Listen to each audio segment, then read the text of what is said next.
Next हमारे सामने question number 17 है। इस क्वेश्चन में हमें बोला था median of a set of 9 distinct observation is 20.5।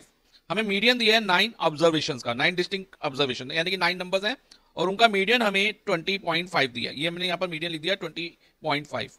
अब आगे लिखा है if each of the observation of a set, अब हर ऑब्जर्वेशन को 2 से इंक्रीज कर दिया जाए, then the median of new set, तो जो मीडियन आएगा न्यू सेट का वो क्या होगा।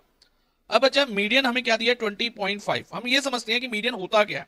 मीडियन जो होता है ना मिडल मोस्ट ऑब्जर्वेशन को कहते हैं। जैसे मान लो 9 डिस्टिंक्ट ऑब्जर्वेशन जैसे क्वेश्चन में बोला है हमारे पास है, तो इनको हम असेंडिंग ऑर्डर में अरेंज करें, मतलब कि छोटे से बड़े तक, सबसे छोटे से सबसे बड़े तक अरेंज कर दें, तो जो सबसे मिडल में टर्म आएगी ना उसे हम मीडियन कहेंगे। जैसे टोटल 9 टर्म्स है तो मिडल में 20.5 आएगी और जो 4 टर्म्स होगी वो 20.5 से स्मॉलर होगी और 4 टर्म्स 20.5 टर्म्स से बड़ी होंगी, क्योंकि इधर लिखा है डिस्टिंक्ट, तो यानी कि वो सारी टर्म्स अलग अलग है, 20.5 से भी अलग है, कोई भी इक्वल टर्म नहीं होगी। तो अब वो ये कह रहे हैं कि अगर हर ऑब्जर्वेशन को हम 2 से इंक्रीज कर दे, हर एक ऑब्जर्वेशन को, और 9 ऑब्जर्वेशन को 2 से इंक्रीज कर दे, तो मीडियन पे क्या इफेक्ट पड़ेगा। तो देखो बच्चा, अगर +2 करते हैं यहाँ 2 बढ़ जाएगी, सेकंड ऑब्जर्वेशन भी 2 बढ़ जाएगी, थर्ड भी 2 बढ़ जाएगी और फोर्थ ऑब्जर्वेशन भी 2 बढ़ जाएगी, और जो मीडियन है विच इज फिफ्थ ऑब्जर्वेशन वो भी 2 इंक्रीज हो जाएगी और वो कितनी हो जाएगी 22.5।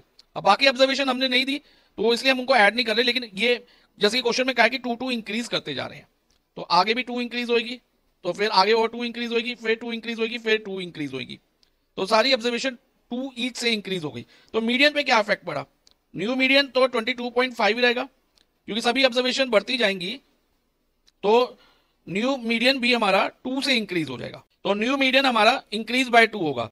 अब मान लो ईच टर्म 2 से डिक्रीज हो रही होती, -2 कर रहे होते, तो मीडियन भी हमारा 2 कम हो जाता, और अगर 2 से मल्टीप्लाई हो रही होती तो 20.5 को हम 2 से मल्टीप्लाई करते, हर एक टर्म को 2 से मल्टीप्लाई करते, तो बीच में 20.5 भी आते, उसको भी 2 से मल्टीप्लाई कर देते, तब ये 2 टाइम्स हो जाती। लेकिन अभी क्योंकि ईच टर्म को हमने, ईच ऑब्जर्वेशन को 2 से इंक्रीज किया है, तो मीडियन भी हमारा 2 से इंक्रीज होगा। तो हमारा आंसर रहेगा option A, median is increase by 2।